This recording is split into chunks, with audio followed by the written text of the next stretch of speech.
79.609. Advogado, doutor Alan Gabriel Nardini. Doutor Alan Gabriel, tudo bem? Tudo bem, está me ouvindo, Excelência? Estamos ouvindo. Podemos dispensar a leitura do relatório? Podemos sim, Excelência. Então, Vossa Excelência tem a palavra pelo prazo de 15 minutos.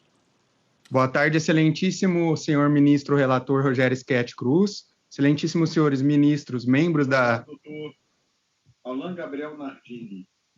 Está me ouvindo? Doutor Alan Gabriel, tudo bem? Doutor, eu acredito que alguém está com uma televisão ligada aí, não? Está tendo um eco.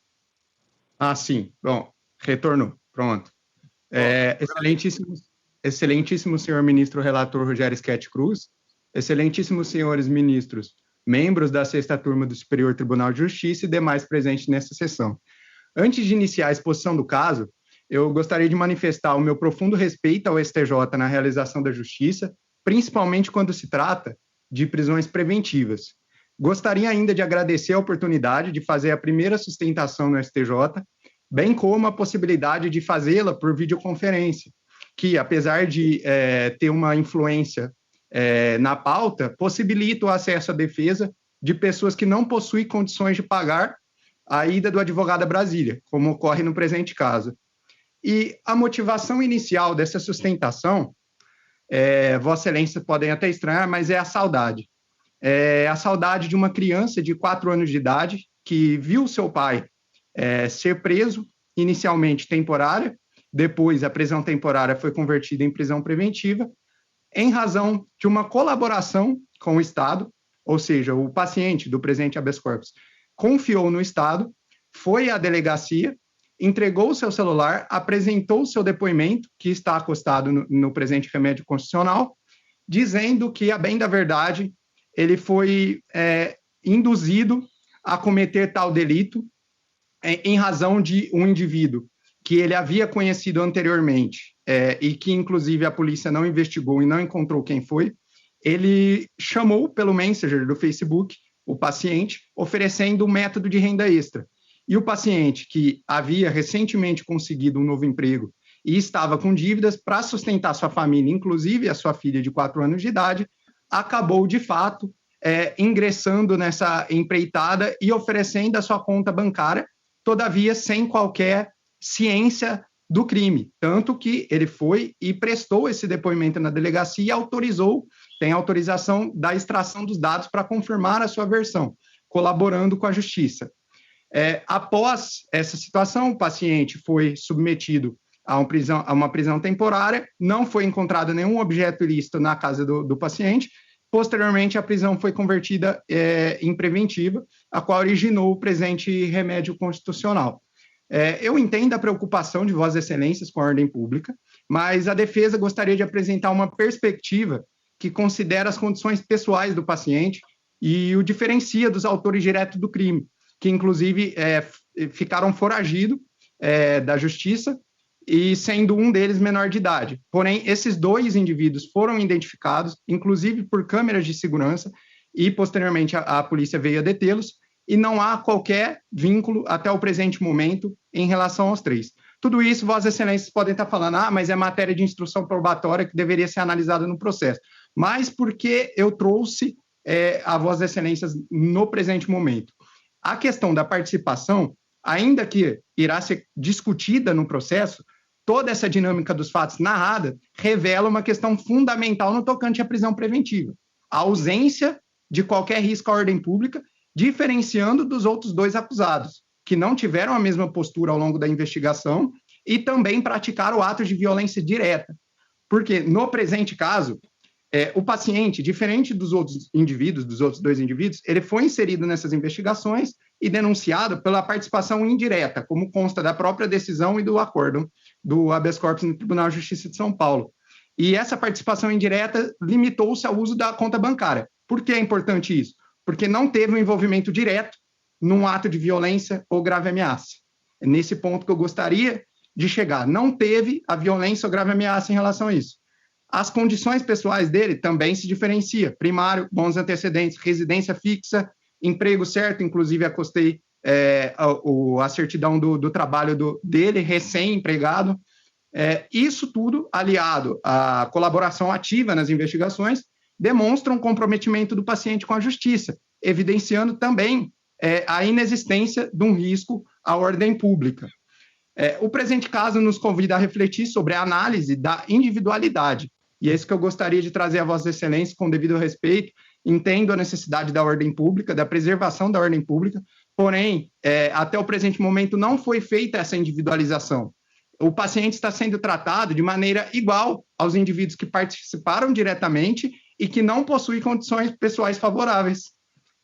E ainda que Vossas Excelências entendam pelo risco à ordem pública, ao considerar essas condições pessoais específicas do paciente, bem como as individuais da sua conduta, torna-se não apenas possível, mas também recomendável a aplicação de medidas cautelares diversas da prisão, notadamente diante do estado de coisas inconstitucionais já reconhecido pelo Supremo.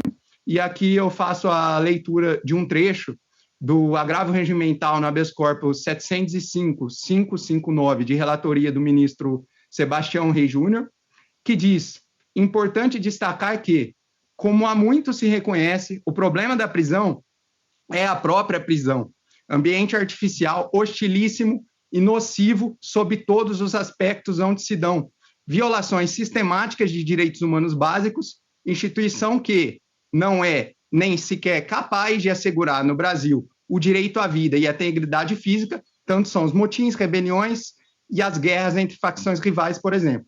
A bem da verdade, excelências, como é notório e vossas excelências sabem muito bem, a prisão tampouco reeduca, mas corrompe e embrutece. Não ressocializa, mas dissocializa. Nem impede o cometimento de novos crimes. Faço um parênteses aqui que a decisão de primeiro e de segundo grau estabelece que preveniria, que seria fundamental para prevenir novos crimes. Mas, a bem da verdade, potencializa, e logo não é frequentemente um meio de prevenir, seja em caráter geral ou abstrato, conforme consta do próprio agravo regimental citado, sendo um estímulo à reincidência. Nesse sentido, também cabe lembrar do reconhecimento do Supremo Tribunal Federal no julgamento da DPF 347, que considerou o estado de coisas inconstitucionais, e para não tomar mais tanto tempo, acredito que tenha ficado bem esclarecido essas questões de fato e também a necessidade de fazer a análise das condições pessoais, que, diferentemente do que consta do Acordo Tribunal de Justiça de São Paulo, não são e nem podem ser consideradas irrelevantes, pois se assim fosse, a lei não consideraria, e também a gente não pode comparar um indivíduo reincidente com um indivíduo primário, entendeu? Um indivíduo que é reincidente, ele deve receber uma postura do Estado e o indivíduo primário deve receber outro. E tem que ser feita a análise individualizada da conduta. Não pode ser feito com base na gravidade abstrata do crime. E da própria leitura, tanto da decisão de primeira instância quanto do acórdão, dá para perceber que tem uma diferenciação na conduta, tanto que o paciente responde de maneira indireta, porém, na hora da análise da prisão preventiva, um paciente que confiou no Estado, que prestou declarações, pois ele poderia se manter em silêncio, foi inclusive sem advogado, entregou o seu celular, permitiu a extração de dados para analisar que ele não tinha um vínculo, ainda que ele possa responder na medida de sua culpabilidade, isso ficará a critério da instrução, a defesa traz aqui no presente habeas corpus a título de comprovação de que não existe periculum libertatis, não existe motivo para prender preventivamente o paciente, notoriamente por conta das condições pessoais dele e por essa colaboração com a justiça. Assim, concluímos pela necessidade de analisar o caso do paciente à luz de sua individualidade, do estado de coisas inconstitucionais e a aplicação que a defesa requer de medidas cautelares diversas da prisão, a critério de vossas excelências, representando esse caso uma verdadeira oportunidade de reafirmar o compromisso com a justiça individualizada, observando as condições pessoais do paciente e não dizendo que são irrelevantes.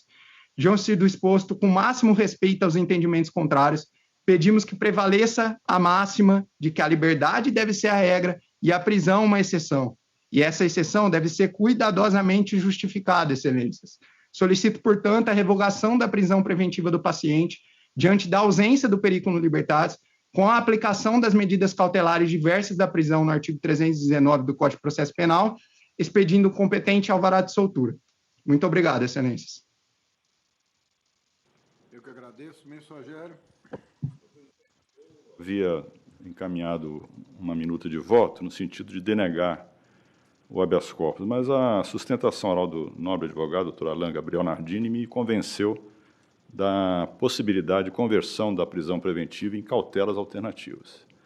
Porque se trata de um acusado que, embora tendo participado de um crime grave, o fez como partícipe, não participou dos atos de execução do crime, e não tem antecedente criminal e adotou uma postura colaborativa de permitir que o seu celular fosse totalmente examinado para fins de comprovação, inclusive, das ilicitudes que foram mencionadas. Então, eu acho que a prisão preventiva, neste caso, seria uma medida extrema, né, que poderia ser convolada em cautelas outras que permitam a ele responder ao processo de liberdade, e aí eu fixaria o dever de comparecimento aos atos processuais e a proibição de contato com os demais acusados. Nesse sentido, é meu voto, senhor presidente. Ministro Antônio Saldanha. Acompanho, presidente. Ministro Teodoro. Acompanho, o ministro relator. Ministro Jesuíno Rissato. Acompanho. Eu também. Então, a turma, por unanimidade, concedeu a ordem nos termos do voto do eminente relator.